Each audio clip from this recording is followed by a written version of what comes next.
Assalamualaikum warahmatullahi wabarakatuh. Waalaikumsalam. Bismillahirrahmanirrahim. Alhamdulillahirabbil alamin wal aqibatu lil muttaqin wala udwana illa 'alal zalimin. Asyhadu an la ilaha illallah wa asyhadu anna sayyidana Muhammadan abduhu wa rasuluh. Allahumma shalli wa sallim ala hadan nabiyil amin. Nabiyina Muhammadin wa ala alihi wa ashabihi ajma'in. Rabbi shrah li sadri wa yassir li amri wahlul 'uqdatam min lisani yafqahu qawli. Allahumma anfa'na bima 'allamtana wa yanfa'una innaka antal alimul hakim. Allahumma zidna ilman warzuqna fahma. Allahumma habib ilaina al-iman wa zanu fi qulubina wa qadil kufra wal fusuqa wal isyan waj'alna minar rasyidin. Allahumma rabbana ighfir lana wa liwalidina wa li masyayikhina wa li asatidatina wa li ikhwanina wa akhwatina wa li aqaribina wa liman lahu haqqun alaina wa liman asal ma'ruf innaka antal ghafurur rahim. Rabbana atina min ladunka rahmah wa hayyi lana min amrina rashada. Bapak Ibu yang berbahagia, peserta ngasuh pada kesempatan kali ini, alhamdulillah kita bertemu kembali dalam kesempatan ini. Jadi kesempatan untuk kita membekali diri, belajar dengan membaca kitab Syarah Nasha'ihul Ibad yang merupakan syarah karya Syekh Nawawi Al-Jawi Al-Bantani dari kitab Al-Munabbihat karya Imam Ibnu Hajar Al-Asqalani. Dan kita berusaha untuk mempelajari kitab ini, bagaimana judul kitabnya Al-Munabbihat, menjadi warning, menjadi alarm untuk persiapan menghadapi hari kemudian, yang kalau syarahnya diberi nama Nasha'ihul Ibad, nasihat untuk hamba-hamba Allah. Semoga kita bisa mengambil ibrah, mengambil pelajaran, mengambil nasihat, kebaikan-kebaikan yang diharapkan dari kitab ini, dan semoga dengan itu kita juga bisa menjadi orang-orang yang mendapatkan nasihat dengan baik. Shalawat salam kita sampaikan untuk Rasulullah Shallallahu Alaihi Wasallam beserta keluarga dan para sahabatnya. Sore hari ini kita akan membaca di bab as-sulasi, bab makalah nasihat yang berisi 3 potongan, 3 sub atau tiga pesan, dan kita akan membaca di Al-Maqalah At-Tasi'ah. Al-Maqalah At-Tasi'ah ini kebetulan PDF-nya nggak dapat yang selengkap cetakannya, jadi belum dapat yang PDF yang selengkap cetakan yang dari Al-Haramain yang saya pakai ini. Kita baca Bismillahirrahmanirrahim. Wal maqalatut tasi'atu qala Jibril alaihi salam ya Muhammad ish ma syi'ta fa innaka mayyitun wa ahbib man syi'ta fa innaka mufariquhu wa mal ma syi'ta fa innaka majziyun bihi. Ini makalah nasihat yang ke-9, jadi yang diambil oleh Imam Ibnu Hajar dengan menukil, dengan mengambil dari nasihat ungkapan dari malaikat Jibril. Jadi pokoknya kalau di tulisan aslinya waqala Jibril ya Muhammad. Jadi karena yang berbicara Jibril alaihissalatu wassalam, jadi malaikat yang mulia, menyampaikan kepada Nabi Shallallahu Alaihi Wasallam dengan panggilan ya Muhammad, wahai Nabi Muhammad, ish ma syi'ta, hai Muhammad, hiduplah sesukamu. Jadi hiduplah sesukamu. Ini kalimat yang memberikan keleluasaan, tetapi diberi batasan. Fa innaka mayyitun. Karena sungguhnya nanti kamu akan jadi mayit. Kamu akan mati. Jadi ini nasihat yang kelihatannya memberikan keleluasaan, tapi lebih memberikan batas. Jadi makanya kematian itu disebut sebagai kafa bil mauti wa'idhu. Kematian itu menjadi nasihat yang paling efektif. Jadi umumnya ketika orang ingat mati, maka secara otomatis akan ada perbaikan-perbaikan dalam hidupnya. Hidupnya secara umum, dan alhamdulillah kalau kita perhatikan di masyarakat kita, masyarakat Indonesia ini, ada semacam pressure dari lingkungan. Dari lingkungan kita, jadi kalau orang itu semakin senior, semakin berumur, itu oleh lingkungan sekitar kita mempressure, mengkondisikan agar kita menjadi orang baik. Dan lingkungan itu nggak siap, nggak terima kalau ada orang udah semakin tua, tidak semakin baik. Jadi ini kita syukuri sebagai salah satu peran lingkungan ya, yang memberikan atmosfer positif bagi kebaikan. Jadi ini peringatan bagi orang yang hidup, ya. Jadi ketika hidup ingatlah mati. Isma syi'ta fa innaka mayyitun. Jadi yang bahaya kalau ingat hidup ketika sudah mati atau menjelang mati, itu yang bahaya. Seperti yang Allah ceritakan di akhir surah Al-Munafikun, itu kan cerita tentang orang yang baru merasakan nilai hidup ketika sudah datang ajal menjemput. Menjelang akhir surah Al-Munafikun. Jadi dari firman Allah, A'udzubillahi minasyaitonirrajim, Bismillahirrahmanirrahim. Kita baca mushafnya.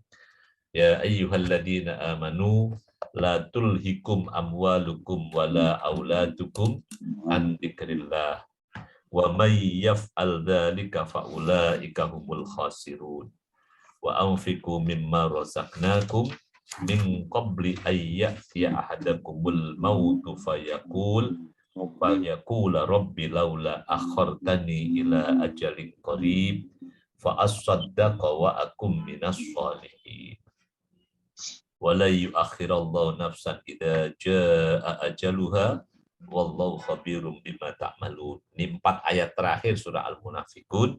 Jadi bercerita tentang orang yang lalai dalam kehidupan dunia ini, baru ingat kematian, ingat hidup, saking lalainya. Ingat hidup itu ketika sudah ajal mau menjemput. Sampai dalam janjinya itu minta ditunda sejenak, akan bersedekah dan menjadi orang soleh. Nah, ini di antara contoh orang yang baru ingat hidupnya ketika sudah menjelang mati. Nah, kita diingatkan, ingat mati ketika masih hidup. Atau bahkan yang lebih tragis lagi yang diceritakan dalam surah Al-Fajr. Surah Al-Fajr ketika sudah di Jahannam, di tepi Jahannam baru ingat. Jadi di surah Al-Fajr, surah berapa itu ya? Sudah menjelang surah Al-Fajr ya. Ada waji ayyauma idzin bi jahannama yauma idzin yatadzakkarul insan wa anna lahu dzikra. Surah Al-Fajr ayat ke-23. Yaqulu ya laitani qaddamtu li hayati. Baru ingat hidup ketika sudah di depan jahannam. Ini makanya kita diingatkan agar hidup kita ini efektif, agar hidup kita ini bernilai, hidup kita ini memiliki makna yang baik, maka kita diingatkan untuk sering-sering ingat mati. Ya Muhammad, isma syi'ta fa innaka mayyitun. Makanya peristiwa-peristiwa kematian yang ada di sekitar kita ini semoga bisa menjadi pelajaran berharga, jadi menjadi nasihat yang paling baik, nasihat yang paling efektif, kafabil mauti wa'idhu. Insyaallah begitu orang ingat mati, insyaallah yang akan dia lakukan adalah kebaikan, dan kalau ada keburukan, maka begitu orang ingat mati akan ada semangat untuk berhenti. Jadi berhenti dari keburukan. Yang pertama. Wa ahbib man syi'ta. Frasa keduanya, cintailah siapapun yang kau ingin cintai. Nah, mau mencintai siapapun silahkan, tapi harus diingat, fa innaka mufarikuha. Karena sesungguhnya engkau akan berpisah, akan meninggalkan dengan apapun yang kau cintai. Ai mufarikun man syi'ta bil mauti. Ini batas ya. Batas hidup manusia ya kematian. Perpisahan yang pasti akan terjadi adalah kematian. Yang sering ya, ini nasihat yang sudah luar biasa, sering kita dengar, sering kita ingat. Jadi apapun yang dicintai, begitu ajal sudah datang, mati menjemput, maka ya harus semuanya ditinggalkan. Bahkan yang paling disayang, yang paling cukup hanya mengantarkan misalnya sampai di pemakaman. Setelah pemakaman selesai, ya semuanya akan kembali. Dan ya, inilah yang seringkali kita saksikan. Jadi orang begitu terasa berduka dan sebagainya sebelum pemakaman. Tapi begitu nanti setelah pemakaman akan cepat berlalu dan dilupakan. Jadi inilah tentang mencintai siapapun, makanya juga perlu kita persiapkan bahwa yang kita cintai itu adalah yang nanti akan menjadi teman kita sepanjang perjalanan, ya, kalau bisa dunia dan akhirat. Jadi ini kan kalau sama manusia ya pasti akan berpisah. Nah, maka perlu kita jadi mencari, jadi menguatkan teman yang akan bisa selamanya mendampingi. Ya, yang dikenalkan amal soleh gitu ya, amal soleh.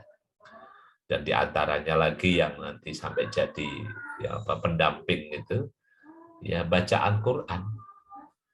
Bacaan Quran itu yang sampai kalau kita perhatikan dalam misalnya perlakuan Nabi kepada ahli Quran misalnya. Jadi dalam pemulihan ahli Quran itu kan mulai dari sejak hidupnya sampai matinya.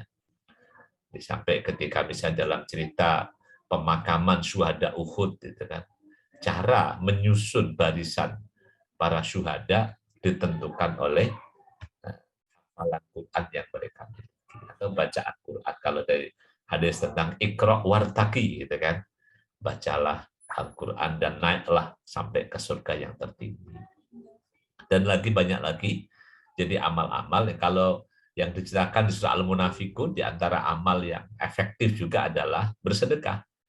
Fa'asaddaqa wa akum minas sholihin. Jadi banyak lagi semua amal soleh ini akan menjadi teman yang mengiringi perjalanan manusia. Jadi ya kalau di dunia ini kan juga sesungguhnya sifat seseorang itu sangat ditentukan oleh perbuatannya. Jadi kalau orang misalnya, orang kan dikenalnya oleh perbuatannya. Jadi kalau orang ahli ibadah ya nanti akan mendapatkan predikat sebagai orang baik. Kalau orang ahli maksiat ya dapat predikat sebagai orang jahat. Itu kan di dunia. Disebut penjahat. Kenapa penjahat biasanya? Ya penjahat karena melakukan kejahatan, perbuatan jahat. Apa bentuk kejahatannya? Nah, misalnya itu kan, bahwa yang dikenal penjahat di dunia itu kan yang mengambil hak milik orang lain dengan semena-mena misalnya.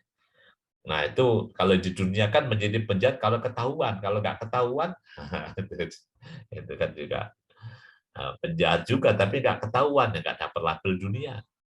Tapi di sisi Allah ini nggak bisa dikelabui. Jadi ini yang juga ya, kita bisa pahami bahwa yang melekat pada seseorang itu adalah predikat itu biasanya adalah amal perbuatannya. Predikat itu. Nah, itu di dunia apalagi nanti sampai ke akhirat. Nah, yang nasihat ketiga, wa'mal ma syi'ta. Wa'mal ma syi'ta. Lakukan apa yang kau mau. Silahkan mau berbuat apa silahkan. Jadi lakukan apa saja. Karena fa'innaka majziyun bihi.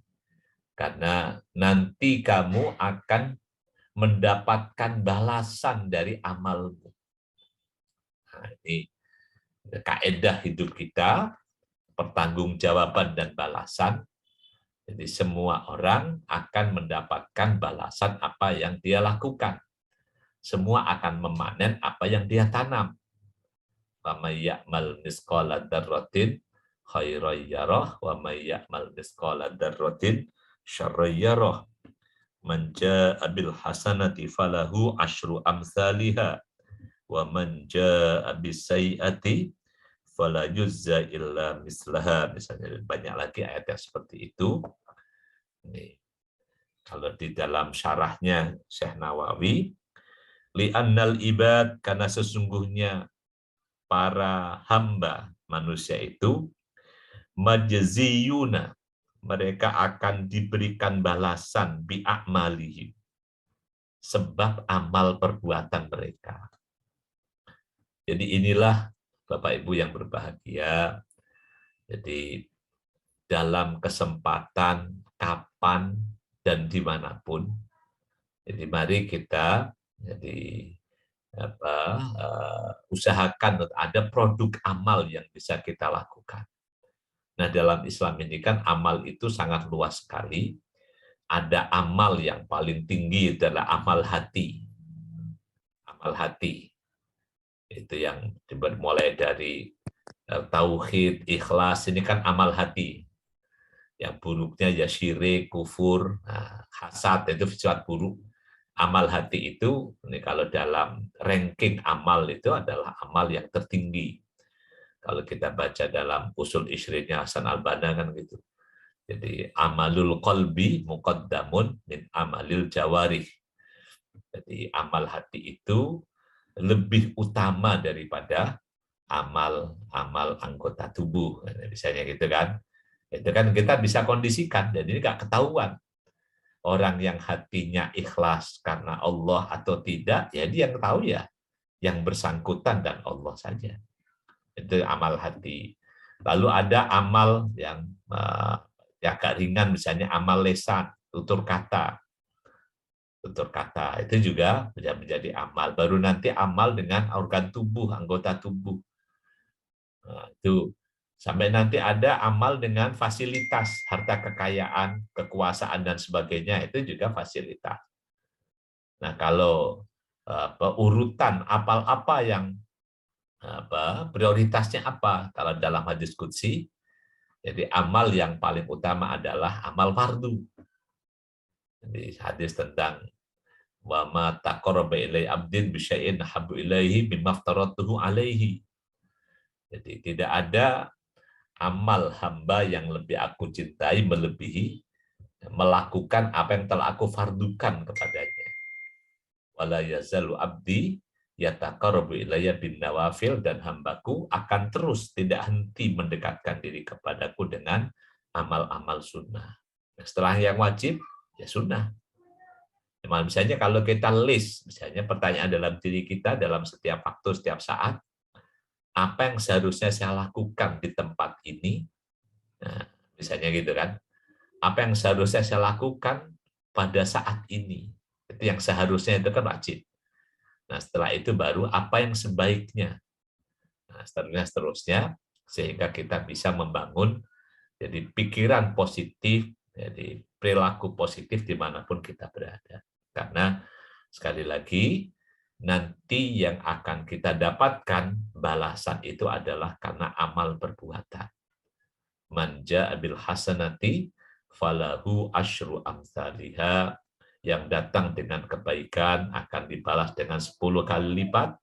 Wa man jaa'a bis sayyi'ati, dan yang datang dengan keburukan, fala yujza illa mislaha, tidak dibalas kecuali dengan yang sepadan dengan keburukannya. Ini kaidah dalam hidup ini pesan Jibril pada Nabi, Isma syi'ta fa innaka mayyitun wa ahbib man syi'ta fa innaka mufarikuha wa mal ma syi'ta fa innaka majziyun bihi. Ini al-maqalah at-tasi'ah. Kita lanjutkan berikutnya. Wal maqalatul ashiratu, dan nasihat makalah yang ke-10. Qala Nabi sallallahu alaihi wasallam.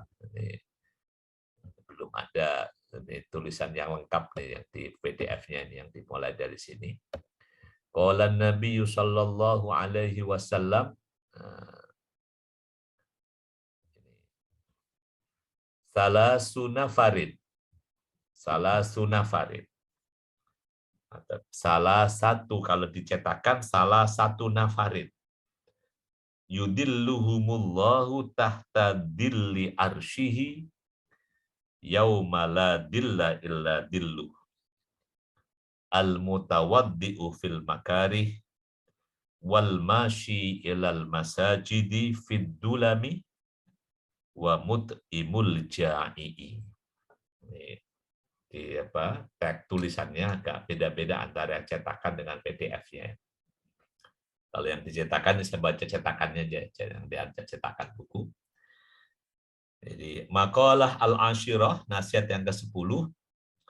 Qala Nabi sallallahu alaihi wasallam. Bersabda Nabi Muhammad alaihi salatu wassalam. Salah satu nafarin, ada 3 golongan. Nah, salah satu nafar ada 3 golongan. Yudilluhumullah. Allah memberikan naungan kepada mereka. Tahta dilli arsy. Di bawah naungan arasnya. Yaumala dilla illa dilluh. Pada hari ketika tidak ada naungan kecuali naungannya Allah. Ai yaumul qiyamah. Ada 3 golongan yang mendapatkan naungan di hari kiamat kelak. Ini tentu tidak menafikan hadis yang lain yang menyebutkan 7 golongan. Sab'atun yudillumullah yauma la dillu. Itu kan sudah populer, 7 golongan. Tapi ada riwayat yang lain, 3 golongan yang mendapatkan naungan Allah. Moga-moga kita bisa menyemangati diri untuk melakukan ini. Yang pertama, al-mutawaddi'u fil makarih. Wal-mutawaddi'u, orang yang berwudu. Orang yang berwudu fil makarih. Dalam situasi, dalam waktu-waktu yang berat.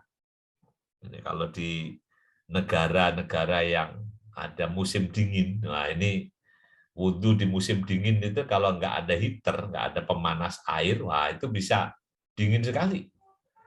Nah, kan zaman dulu nggak semuanya orang punya heater, nggak ada semua orang punya pemanas. Jadi gimana kalau musim dingin mau berwudu? Nah, maka Nabi SAW memberikan motivasi, berwudu pada musim dingin ini bisa menjadi salah satu amal untuk mendapatkan ganjaran nanti di hari kiamat. Allah lindungi di bawah arasnya ketika hari tidak ada perlindungan lagi. Nanti kita kalau di Indonesia sih nggak kenal ada musim dingin. Nanti semuanya enak kalau di sini musimnya musim hujan sama musim kemarau aja. Nah, yang kedua, wal masyi ilal masajidi. Dan orang yang berjalan kaki ke masjid fiddulami di waktu-waktu gelap. Ya, kalau di hadis Nabi tentang waktu gelap itu waktu Isya dan waktu subuh. Itu yang sholat yang paling berat bagi kaum munafik. Nah, ini yang juga di problem di kita hari ini dengan kemudahan teknologi ini. Kemudahan teknologi justru di sisi ini ada koreksi ya perlu ya. Jadi misalnya karena jalan rata-rata sudah pada bagus di lingkungan itu misalnya. Kemudian hampir setiap rumah atau bahkan setiap orang punya kendaraan bermotor. Sampai akhirnya nyaris orang kemanapun tuh naik motor di sini di Indonesia ini. Padahal di negeri pabrik motornya itu orang jarang punya motor di Jepang. Kebanyakan mereka punyanya sepeda itu paling punya sepeda. Jadi misalnya kalau misalnya mau naik sepeda, kalau enggak mau jalan kaki kebanyakan. Nah kita ini dimanjakan oleh motor Akhirnya kemanapun, sampai ya, ke masjid yang biasanya dulu jalan kaki, begitu ada motor, naik motor. Sehingga ini ya, kalau dari tekstual hadis Nabi, ya ini kehilangan kesempatan al-masyi ilal masajid. Jalan kaki ke masjid. Ini kehilangan kesempatan itu. Nah, gimana nanti dengan misalnya kalau pakai motor nggak ada pahalanya ya, wallah alam. Kalau tekstualnya itu, kalau motor ini ngitung putaran rodanya, nah, wallah alam. Tapi tekstualnya adalah jalan kaki ke masjid. Dan ini yang wallah alam bisawab. Jadi kalau kita mengikuti pola hidup sehat, bahkan di negara-negara maju, itu kan kalau dalam ilmu kesehatan itu kan orang ditargetkan setiap hari itu 10.000 langkah. 10.000 langkah. Nah, itu 10.000 langkah itu kalau kita ini dengan sholat ke masjid 5 kali sehari misalnya atau 3 kali sehari. Nah, itu misalnya gitu. Kalau itu jalan kaki dan rumah kita jaraknya kalau di Indonesia ini kan rata-rata dalam berapa meter ada masjid. Dekat-dekat memang jadinya. Beda dengan di sebagian bahkan di negara tetangga kita di Malaysia nggak sebanyak ini, jarak orang ke masjid nggak sedekat-dekat ini. Di kita ini bahkan ya bisa di Lombok apalagi terkenal dengan 1.000 masjid. Atau pernah saya itu di kepulauan di Maluku Utara itu di Tidore itu masjid dekat-dekat banget. Jadi ini satu sisi adanya teknologi kendaraan yang begitu mudah, motor yang di setiap rumah ada, masjid yang sebegitu dekat dengan tempat tinggal kita, ini menghilangkan satu kesempatan, memperbanyak langkah ke masjid. Yang mulai kehilangan. Nah, ini ya moga bisa kita semangati lagi bahwa ke masjid selama masih memungkinkan untuk jalan kaki, maka mari kita bersemangat ke masjid dengan jalan kaki. Jadi mensyukuri nikmat sehat, memperbanyak langkah kaki ke masjid, yang di antara hadis yang sering kita dengar, dan setiap langkah itu menghapus keburukan dan menaikkan satu derajat kemuliaan. Jadi ini bukan berarti nggak boleh pakai motor ya kalau memang masih memungkinkan jalan kaki, makanya jadi masih memungkinkan, mari kita menyemangati diri untuk berjalan itu. Misalnya kalau pakai motor atau pakai mobil parkirnya misalnya, nggak usah pakai nunggu parkir yang paling dekat dengan pintu masjid misalnya. Kalau masih bisa memungkinkan untuk jalan lebih jauh, ya kenapa tidak? Ini wallah alam ya, ini problem kita hari-hari ini kan parkiran masjid. Di parkiran masjid itu jadi keluhkan orang, masjid nggak ada parkirnya, orang maunya parkir paling dekat sama pintu. Nah, ini moga-moga bisa menyemangati kita kembali bahwa yang utama ke masjid itu adalah jalan kaki. Jalan kaki, kalau masih memungkinkan. Apalagi yang di kalimat hadis ini adalah jalan kaki fiddulami. Nah, sekarang kita juga nyaris nggak ada kampung yang gelap. Fiddulami di waktu-waktu gelap. Nah, kita maknai waktu gelap aja lah. Kalau kita ngambil makna gelap yang sungguhnya malah repot kan, nyaris nggak ketemu waktu gelap di lingkungan kita ini, nyaris nggak ada gelapnya. Karena semua gang dan jalan itu sudah kalau malam diterangi dengan lampu-lampu penerang. Tapi kita ambil maknanya, maksudnya adalah di malam hari, terutama yang sangat berat kalau di cerita Nabi itu adalah sholat jamaah isya dan subuh. Nah, bagaimana dengan ibu-ibu misalnya? Nah, itu juga kalau saya lebih tertarik dengan hadis Nabi, jangan engkau melarang la tamnau ima Allah masajidallah. Tapi tentu dengan syarat ketentuan berlaku. Jadi ibu-ibu ke masjid ya setelah kerjaan domestik rumahnya beres. Yang kedua, ke masjid tidak menimbulkan fitnah. Nggak bikin anak-anak muda menjadi ikut bersemangat ke masjid karena ada ya, pada pemudanya ke masjid juga. Ya itu nanti kalau begitu nanti akan jadi masalah lain gitu ya. Ya itu kalau yang sering kalau bahasa fikihnya tidak menimbulkan fitnah. Wallahu a'lam bishawab. Jadi itu ya. Yang kedua, dianjurkannya berjalan. Nah, kalau di Masjid Nabawi dan sebagainya itu kan di Masjidil Haram yang sampai orang beribadah aslinya kan ada babun nisa, pintu wanita itu ada. Kalau di zaman dulu ya misalnya ketika pintu masjid belum banyak, kalau cerita di Masjid Nabawi itu ya ceritanya kalau wanita itu datangnya ya belakangan dan pulangnya duluan. Sehingga ya, makanya biasanya kan di belakang. Di belakang, jadi datang duluan, dan datang belakangan, pulang duluan, sehingga nggak ketemu. Di sebagian masjid ada posisinya bukan di belakang, tapi di samping, sehingga tidak ada dihijab, sehingga tidak ada ya ketemuan dengan yang laki-laki. Silakan aja diatur gimana baiknya. Nah, kemudian yang ketiga adalah wamut imul ja'i.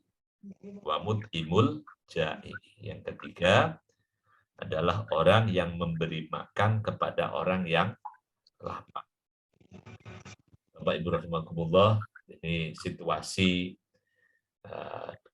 dunia yang seperti sekarang ini, jadi krisis ekonomi yang membayangi seluruh dunia hari ini. Satu sisi memang menakutkan, tapi di sisi lain itu juga menjadi peluang kebaikan bagi orang yang mau berbuat baik. Di antaranya adalah dengan menjadi pemberi makan orang lapar. Memberi makan orang lapar. Jadi kalau kita kuatkan kembali, salah satu ciri Indonesia itu adalah gotong royong. Jadi gotong royong, jaring sosial kita itu jauh lebih kuat dibandingkan jaring negara sesungguhnya. Jadi kalau misalnya ada kesulitan tetangga, maka yang mengcover adalah tetangga terdekatnya. Tanpa ada perintah negara. Itu yang menarik dalam kekuatan masyarakat Indonesia. Jadi ini beda dengan negara-negara yang masyarakat yang mengandalkan semuanya pada negara. Ini kondisi yang semoga saja segera kita kuatkan kembali jaring sosial kita. Ada jaring sosial kekerabatan. Kerabatan yang setiap kerabat, setiap orang memperhatikan apakah kerabatnya dalam kondisi yang baik-baik saja atau perlu mendapatkan bantuan pangan, misalnya gitu kan. Ini dari jaring kekerabatan. Ada jaring tetangga, jadi rukun RT, rukun tetangga, rukun warga, ini yang semoga saja semakin menguatkan jaringan sosial ini, dipastikan bahwa di RT tempat tinggal kita, jadi jangan sampai ada orang yang sampai, naudzubillah min dzalik misalnya, kelaparan tanpa mendapatkan sentuhan. Ini bisa kita kerjasama dengan lingkungan kita, dengan RT kita, RW kita, dengan lingkungan tangga kita untuk mengcover jangan sampai ada orang yang di lingkungan kita ini mengalami kelaparan misalnya. Ini tentu menjadi kekuatan sosial Indonesia yang menarik. Dari dulu di Indonesia dikenal dengan masyarakat gotong royong. Jadi kalau ada kerabat yang kesulitan, maka sampai kerabat yang jauh pun itu menunjukkan kepedulian. Ini menjadi kekuatan tersendiri dalam kehidupan kita. Dan kalau kita lakukan ini dengan cover dan background landasan agama, tentu ini menjadi amal soleh yang dalam hadis ini memberi makan orang yang kelaparan tanpa dibatasi bahkan. Jadi batas agama, apalagi batas ormas, urusan politik, batas partai, ini siapapun. Jadi orang yang kelaparan. Jadi, ini batas kemanusiaan yang dipakai.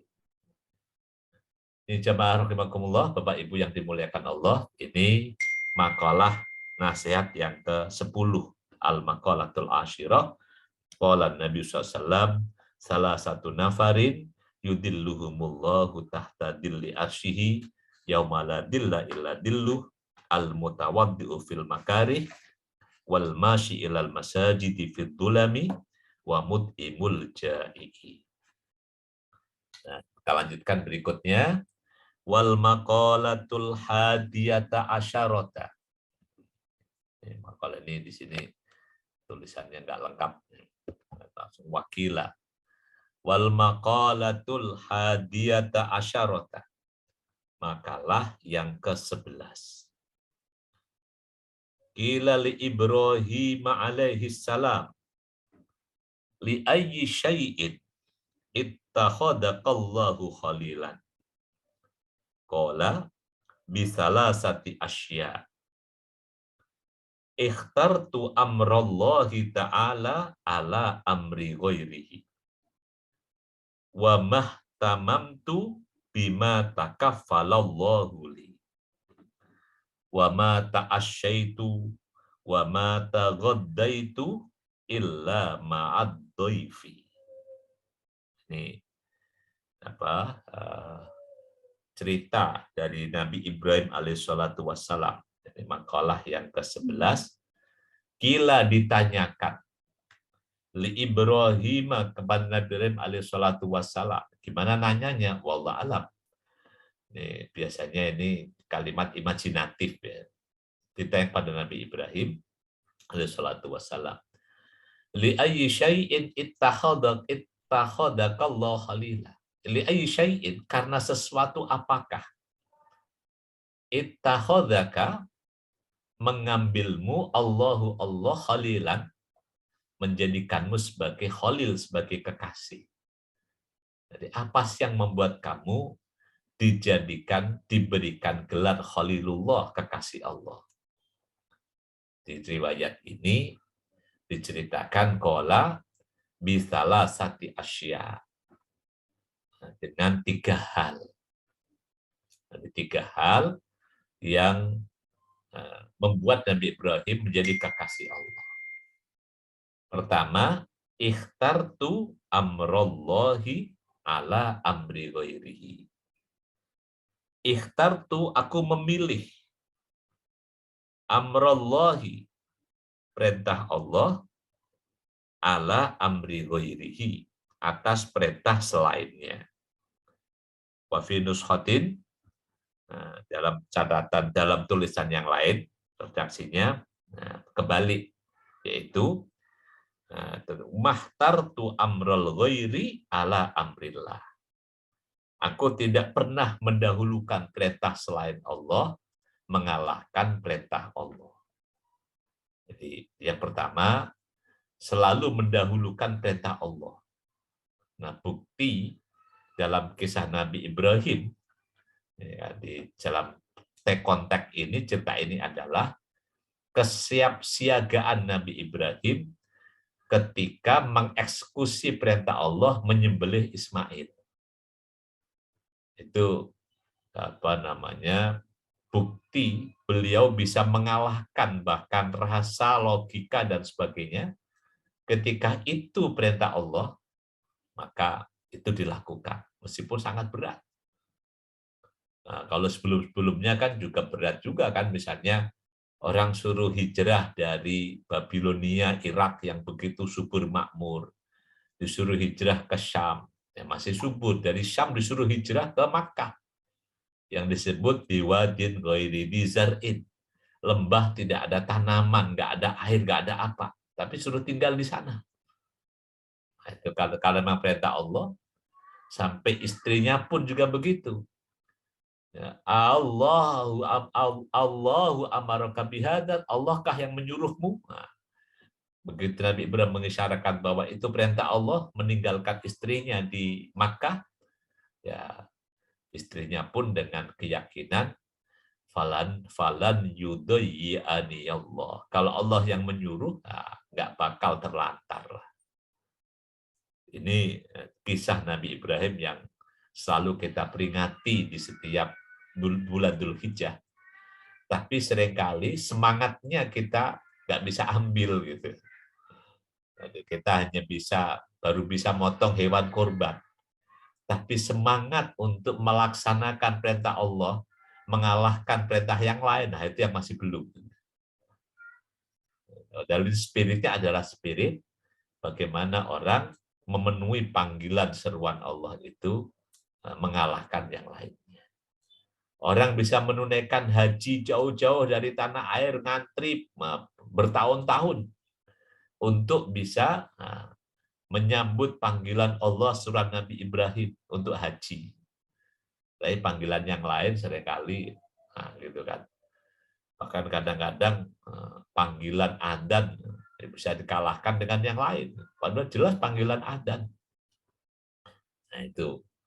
Jadi semangatnya kalau kita ambil dari cerita Nabi Ibrahim adalah semangat mendahulukan perintah Allah atas perintah siapapun. Nah itu kan jadi. Nah kalau pernah ada cerita dari seorang tentara Irak namanya yang menulis kitab Al-Qiyadah wal Jundiyah kalau nggak salah. Cerita dia dulu tentara. Tentara itu kan harus mengikuti kata komandan. Jadi kenapa komandan diikuti? Karena komandan itu punya bintang. Nah, suatu kali Syed Khattab, saya ingat saya namanya Syed Khattab, itu dia menolak perintah komandan. Karena perintahnya menurut Syed Khattab ini perintah yang ya mengabaikan agama lah. Tapi akhirnya diberikan jawaban, apa enggak takut sama jenderal yang berbintang? Yang dia itu kan kata Syed Khattab, saya lebih takut kepada pemilik bintang yang sesungguhnya. Ya, pemilik bintang di langit. Jadi kalau pemilik bintang di pundak seringkali ditakuti oleh para prajurit di bawahnya, apalagi yang nggak punya bintang kan. Jadi makin banyak bintangnya, makin ditakuti. Nah, kata Syed Khattab, ya, kalau kaedahnya bintang, maka nggak ada yang lebih ditakuti pemilik bintang kecuali pemilik bintang di langit. Nah, itu jawaban yang tentang alasan kenapa mendahulukan perintah Allah. Dan banyak lagi alasan yang bisa kita pakai kenapa harus mendahulukan perintah Allah. Tadi kalau misalnya alasannya jumlah bintang, bintang yang Allah miliki nggak terbilang. Kalau misalnya orang itu harus nurut karena mendapatkan banyak kebaikan, ya siapa yang lebih baik pada seseorang melebihi kebaikan Allah Subhanahu wa Ta'ala? Jadi banyak lagi alasan-alasan tentang kenapa harus mendahulukan seruan Allah dibandingkan dengan siapapun. Ini spirit yang ada pada kisah Nabi Ibrahim gitu, di baik haji maupun kurban dan lain-lain. Nah, yang kedua kata Nabi Ibrahim, wa ma ihtamamtu dan aku tidak mau gelisah, nggak mau galau, nggak mau pusing bima takaffalallahu li, dengan sesuatu yang Allah telah menjamin bagiku, urusan rezeki tentu. Jadi segala sesuatu yang Allah sudah menjamin, ya kenapa jadi pusing?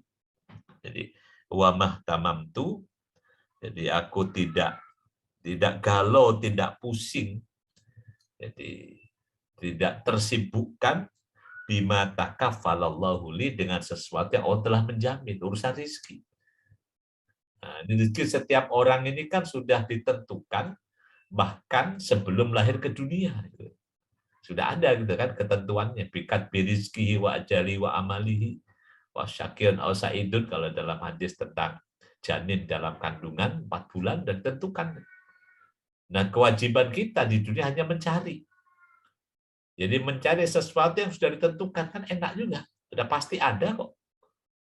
Nah, tinggal mencari ya, kewajiban kita diperintahnya untuk mencari, namanya ikhtiar, mencari yang terbaik. Jadi kata al-khair kan, Jadi mencari yang baik. Ya, tinggal nyari aja. Dengan secara yang terbaik, cara yang Allah izinkan, ya Allah yang menjamin. Ya pastilah ditemukan. Nah, kadang-kadang ini yang kita memaksakan mencari sesuatu yang Allah sediakan, tapi kita gunakan logika kita sendiri. Nah, menggunakan rumusan kita sendiri, akhirnya pusing sendiri juga. Jadi kalau misalnya mau pakai rukun iman yang keenam kita pakai dalam masalah wa nu'minu bil qadri khairihi wa syarrihi. Kita percaya dengan takdir yang Allah tetapkan. Maka kita akan menjadi lebih asik, lebih nyaman begitu kita yakin bahwa rezeki kita sudah Allah takdirkan. Ya, kadang takdirnya itu ya kadang rezekinya dipermudah, kadang rezekinya ya agak dibatasi kalau dalam kalimat di surah Al-Fajr, wa ammal insanu idza mabtalahu fa akramahu wa na'amahu fayaqulu rabbi akraman. Itu di surah Al-Fajr ayat berapa itu? Ayat ke-15. Fa'ammal insanu idza mabtalahu rabbuhu fa akramahu wa na'amahu fayaqulu rabbi akraman. Wa amma idza mabtalahu faqadara alaihi rizqah fayaqulu rabbi ahana. Sampai ini logikanya orang kafir. Tentang rezeki itu nggak dihilangkan, hanya dibatasi. Nah, kalau yang merasa dikasih nikmat, rezekinya dimudahkan. Tapi setiap orang ada rezekinya. Dalam cerita ini antara, kalau yang cerita lucunya itu antara Imam Malik dan Imam Syafi'i, itu kan menarik. Jadi Imam Malik menyampaikan bahwa rezeki itu akan datang kepada orangnya. Imam Syafi'i itu harus dicari. Ini antara guru dan murid kan ceritanya itu. Sampai akhirnya betul ya Imam Syafi'i yang mencari. Rezeki ya Imam Syafi'i cari.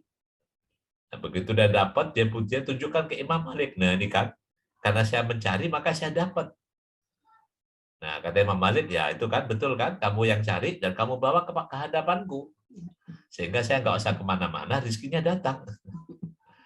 Nah, jadi itu guyonan Imam Malik dan Imam Syafi'i. Dan dalam cerita yang lain misalnya Imam Al-Lais itu kan juga gitu. Jauh-jauh dari Mesir membawakan pisang untuk Imam Malik misalnya. Dan yang di antara terkenal Imam Malik ini yang berpandangan bahwa rezeki itu mendatangi manusia.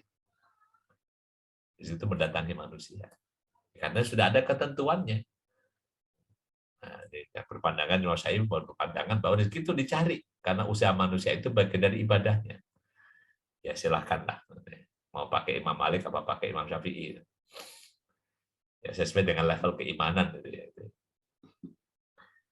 Oke, ini kan kemudian, nah ini yang agak ini. Yang ketiga ini. Wa ma ta'asyaitu, dan aku tidak makan malam. Ai ma'akal tu waqtal masa. Makan sore kalau di Syekh Nawawi menyebutnya makan sore. Ta'asyaitu, makan sore. Tapi kalau di kamus bahasa Arab makan malam. Makan malam. Jadi ini kebiasaan pola makan. Kalau di ilmu kesehatan kan kita dianjurkan makan sebelum malam. Kecuali kalau puasa kan makanya pas berbuka udah malam. Tapi kalau nggak puasa kan makan dianjurkannya sebelum malam sehingga jarak antara tidur dengan makan itu ada jarak yang cukup jauh. Nah, kata Nabi Ibrahim dalam ini pengalamannya, mata asyaitu, aku tidak makan malam, wa mata ghaddaitu, dan aku tidak makan waktu pagi, goda, ini waktu goda. Ini juga dalam kamus juga sudah bergeser. Goda itu diartikan makan siang. Kalau bahasa kamus sekarang, jadi goda makan siang. Tapi kalau ini di Syekh Nawawi masih menggunakan kamus lamanya, goda makan pagi, asya makan sore. Makanya santri tempo dulu tuh makan 2 kali.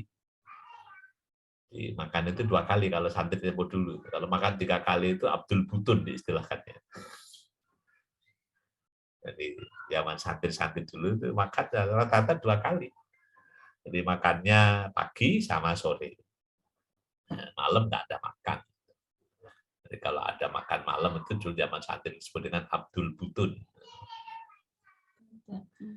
Hamba perut, pengabdi perut. Tapi di masyarakat sejahtera makan 3 kali. Masyarakat sejahtera. Jadi kata Nabi Ibrahim, ini di syarahnya Syekh Nawawi ya.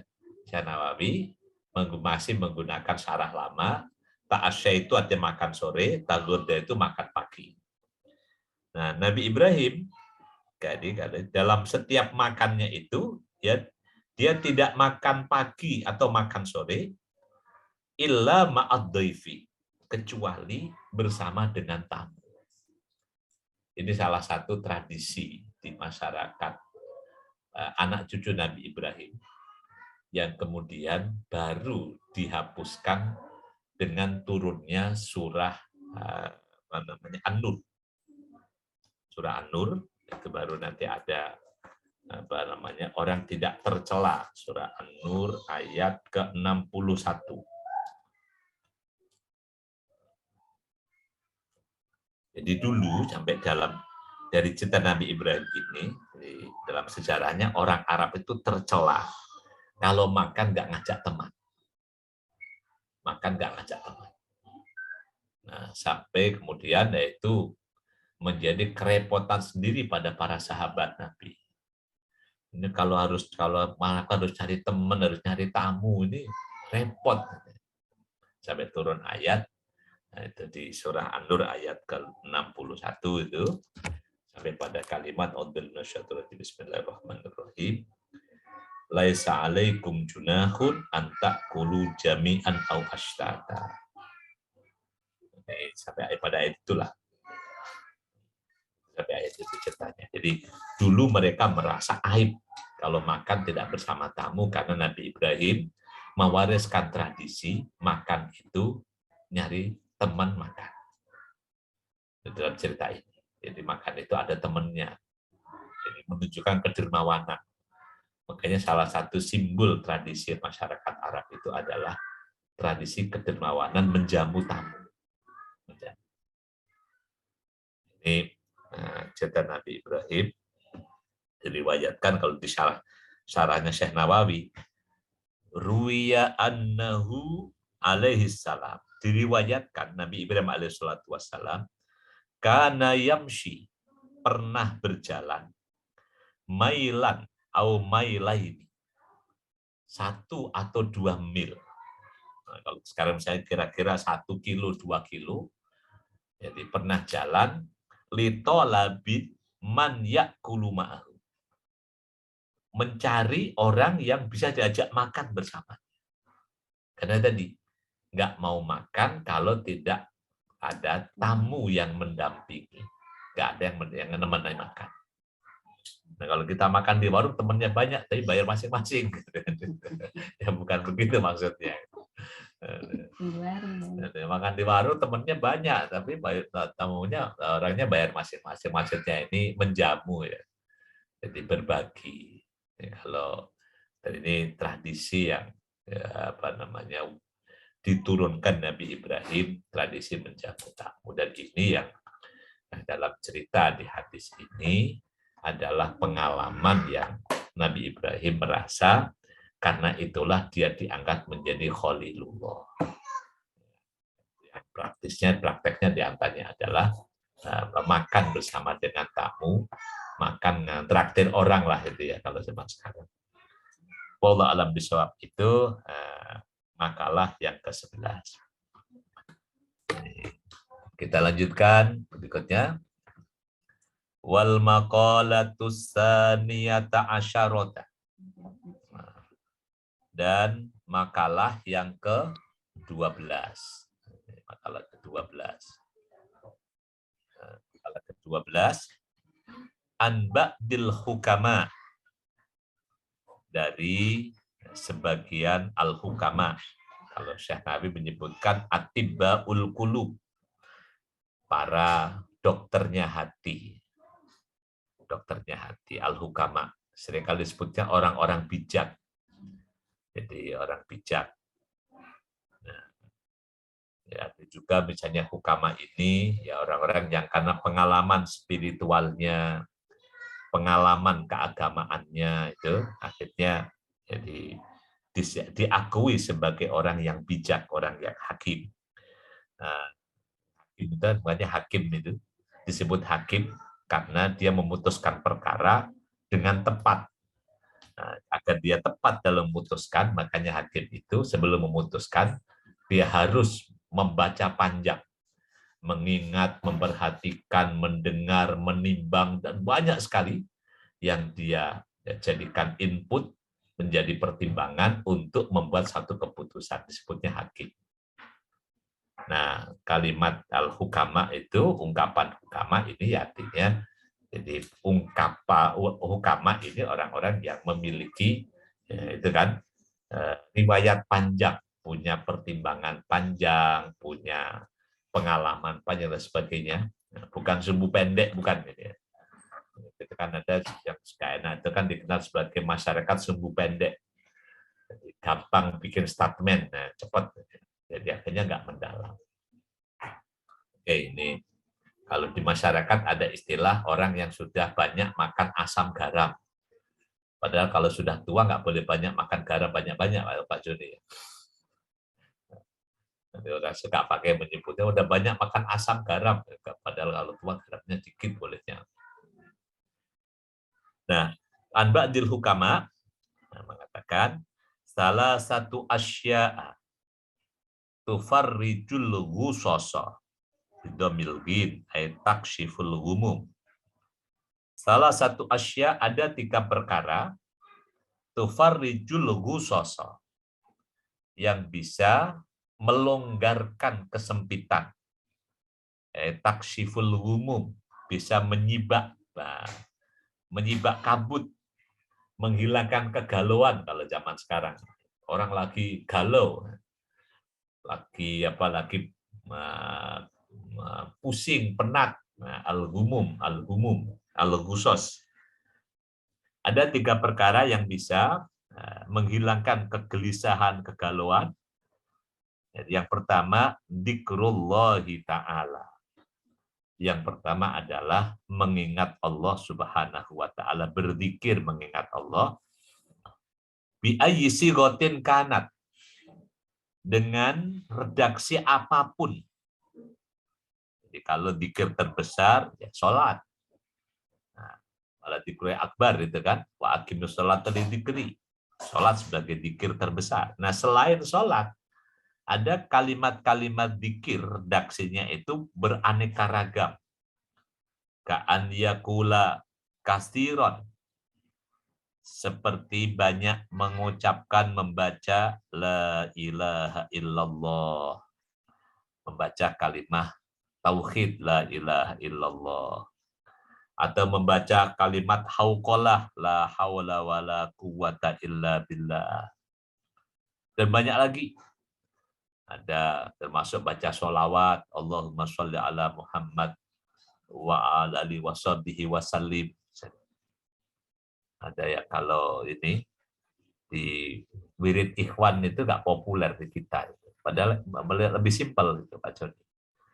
Jadi ada wirid ikhwan itu simpel yang sampaikan oleh Hasan Al-Banna itu hanya membaca istighfar astagfirullah 100 kali, sholawat Allahumma sholli ala Muhammad, Allahumma sholli ala Sayyidina Muhammad wa ala alihi washabbihi wasallim 100 kali, lalu la ilaha illallah 100 kali dibacanya pagi habis subuh, kalau sore habis maghrib atau habis isya atau menjelang tidur. Itu wirid yang sebenarnya recommended ya, lebih mudah dan menghafalnya juga nggak sulit. Ya paling ya bawa tasbih atau kalau mau pakai jari ya silakan aja. Dan 100 itu nggak sampai, paling nggak sampai 10 menit sudah selesai. atau dengan banyak berzikir. Au bil munajat, atau dengan bermunajat, mengadu kepada Allah, ka'an yakula ya mugisa kulli mahlufin nadahu, wahai yang mengabulkan setiap permintaan orang yang gelisah yang memanggilnya. Wa ya mujiba kulli muttarrin da'ahu, wahai yang mengabulkan setiap orang yang terjepit yang berdoa memanggilnya. Wa ya haliman ala kulli difwatin ala kulli dihafwatin asahu, wahai zat yang maha aris, yang tidak cepat memberikan hukuman, kulladhi hafwatin, kepada setiap orang yang melakukan kesalahan, asahu, yang durhaka kepadanya.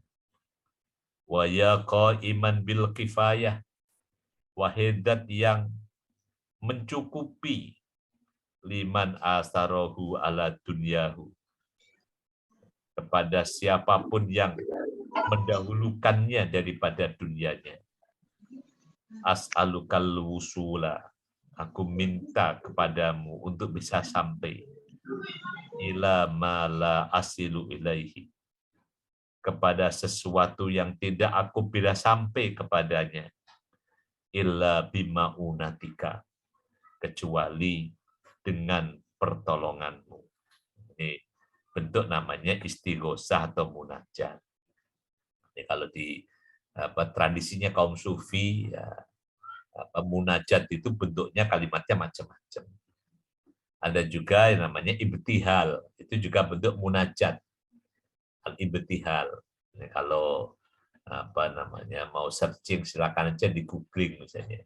Munajat atau ibtihal, itu kaum sufi itu macam-macam bentuknya kalimatnya. Ini bentuk munajat. Wah, ini as'alukal wusul ila ma la asil ilaihi illa bima'unatika. Jadi aku minta kepadamu agar bisa sampai kepada sesuatu yang tidak akan pernah aku sampai kecuali dengan pertolonganmu. Wadaf imala atiku, dan menolak sesuatu yang aku tidak mampu daf'uhu, menolaknya, illa bikuwatika, kecuali dengan kekuatanmu. Wa as'aluka, dan aku memohon kepadamu, khairatan fiha, kebaikan di dalamnya, afiatan wa afiatan fiha, keselamatan di dalamnya, khairatan birahmatika ya arhamar rahimin, kebaikan dengan rahmatmu, wahai yang maha pengasih lagi maha penyayang. Wallahu a'lam bishawab. Ini silahkan bentuknya macam-macam. Jadi bentuk kalimat-kalimat munajat, kalimat ibtihal, kalimat-kalimat doa, kalimat-kalimat dzikir. Ini bahkan misalnya dzikir membaca tilawah Quran di antara dzikir. Ada dzikir sholat, itu juga dzikir, kan? Nah, ini obat penghilang galau, penghilang gelisah. Ya, kalau di orang yang tidak beriman kan, jadi untuk menghilangkan gelisah dengerin musik. Nah, begitu musiknya selesai, pusing lagi misalnya. Kalau ada yang lebih bahaya lagi, orang begitu mengalami kegelisahan, nah itu yang naudzubillah, kacau lagi kan, jadi dugem. Nah, kenapa pun dugem? Mana lagi galau, lebih parah lagi. Karena itu galau, gelisah, kayaknya narkoba, itu lebih parah lagi. Jadi, bagi kita kaum muslimin, obat kegelisahan hati itu yang pertama adalah berzikir, bermunajat, berdoa, beribadah kepada Allah. Insya Allah selesai. Makanya terkadang itu ya, kalau orang susah tidur karena mikirin apa, kepikiran apa. Susah tidur, cobalah baca Quran. Insya Allah nggak sampai 1 juz sudah ngantuk. Nah, misalnya orang nggak bisa tidur dengerin lagu musik, ya, tambah nggak bisa tidur lagi. Kalau nggak bisa tidur, pakailah misalnya. Mulai dari agak berat, misalnya sholat. Ya kan, misalnya malam. Kalau orang nggak bisa tidur malam, ya jangan dianggap gelisah, disyukuri. Semoga ini adalah cara Allah agar kita ini banyak sholat malam. Nah, kalau udah capek masih belum ngantuk juga, ganti dengan tilawah Quran. Nah, kan kalau tilawah cuma duduk aja kan. Nah, kalau udah 1 juz masih belum ngantuk juga, ya udah pakai bacaan-bacaan dzikir yang lain atau terusin lagi sampai berapa juz. Insya Allah nanti biasanya sih kalau orang mengobati kegelisahan dengan cara-cara seperti ini, mulai dari sholat, tilawah sampai dzikir, itu biasanya belum apa-apa udah langsung keburu tidur biasanya. Jadi nggak usah sampai nyari obat tidur itu ya. Insya Allah. Nah, kalau nanti memang betul-betul sampai itu pada gangguan saraf, gangguan medis ya perlu juga nanti pendekatan dokter memang harus ditidurkan misalnya itu atas pertimbangan dokter ya biasanya. Tapi kalau masih gejala-gejala ringan yang masih bisa diterapi dengan pendekatan spiritual, insya Allah akan lebih baik. Jadi mengobati kegelisahan dengan berzikir. Oke, itu yang pertama. Yang kedua, waliqai auliyaihi, dan berjumpa dengan para kekasih Allah, minal ulama wassolihin. Nah, ini yang sekarang ya tradisi ini ya, hampir ya di masyarakat kapitalis ini. Tapi juga nyari para kekasih Allah juga gak mudah. Kalau cerita orang-orang dulu, misalnya kayak ceritanya Al-Ghazali, itu kan cerita anak kecil, bapaknya ini tukang pintal benang, yang punya tradisi membawa anak kecil ini, Al-Ghazali kecil itu, dibawa ke para ulama, ke orang-orang soleh, minta didoakan. Minta didoakan. Berkunjung ke orang-orang soleh, minta didoakan. Itu cita-cita para ulama, orang-orang soleh dulu begitu. Dan wallah alam ya, kita ini agak belakangan ini, tradisi berkunjung ke orang soleh untuk didoakan untuk apa itu. Yang pertama memang kesulitan cari orang solehnya juga susah. Itu udah susah ya, simbol misalnya siapa yang disimbolkan jadi orang soleh. Kalau di tempo dulu kan ada orang-orang yang disimbolkan jadi orang soleh itu ada. Yang orang merasa tenang ketika berjumpa aja udah tenang, udah seneng. Jadi bisa ketemu ngeliat dari jauh gitu, udah seneng. Dan apalagi sampai misalnya bisa bersalaman, berjabatan tangan. Itu, apalagi sampai kemudian anaknya diusap. Nah itu zaman dulu ada orang-orang yang seperti ini.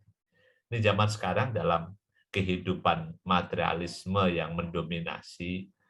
Jadi ini yang ya pertama, jadi sosok orang solehnya nggak mudah ditemukan. Nah, akhirnya ya orang kesulitan mencari orang soleh. Kalau mau berkunjung ke orang soleh itu ke siapa? Nah, dulu ada program ziarah suyuhnya siapa? Jadi orang yang kalau ketemu itu bisa bikin hati menjadi tenang, menjadi adem, bukan malah terprovokasi, bukan malah semakin rakus dunia, lupa akhirat itu menghilangkan kegelisahan. Ini biasanya wallah alam ya kalau di masyarakat torekot ini ada masyarakat ya masih yang pengamalkan sufi ini ada sosok-sosok yang ya insya Allah kalau dicari ada meskipun sulit. Kadang-kadang ini masih bisa ditemukan. Jadi orang-orang yang ketemu ngelihat dari jauh aja itu sudah memberikan aura, ada perasaan merasa menjadi lebih tenang, merasa itu ada. Ini karena liqa'u auliyai. Nah, siapa auliyaihi? Kalau kembali ke dalam surah Yunus, para kekasih Allah itu adalah alladzina amanu wa kanu yattaqun. Jadi kekasih Allah yang disebutkan dalam surah Yunus, ala inna auliya Allahi la khaufun alaihim wa lahum yahzanun. Surah Yunus ayat ke-62-63. Para kekasih Allah adalah alladzina amanu wa kanu yattaqun. Mereka adalah orang-orang beriman dan mereka orang yang bertakwa. Wallah alam, orang bertakwa. Kalau zaman dulu misalnya orang sampai saking hati-hatinya ketakwaannya itu. Zaman dulu masih ketemu orang-orang yang nggak mau sampai dikasih hadiah oleh negara itu nggak mau karena ya apa namanya nggak mau dibantu oleh negara. Sekarang orang ngantri BLT. Ya. Zaman dulu dikasih aja nggak mau para kiai itu. Orang pejabat datang nggak bawa, ditolak itu kan suruh pulang, suruh bawa. Nah ini yang wallah alam karena mereka punya standar ketakwaan yang sangat tinggi misalnya gitu. Wallah alam itu bertemu dengan mereka itu bisa menenangkan hati. Apalagi sampai bisa berjabatan tangan, bersalaman. Bahkan kalau di masyarakat seperti ini diludahi oleh para wali itu seneng. Itu kan sampai ludahnya jadi rebutan. Sisanya jadi rebutan kalau misalnya ada suguhannya tamu orang ulama yang dihormati itu zaman santri itu rebutan itu.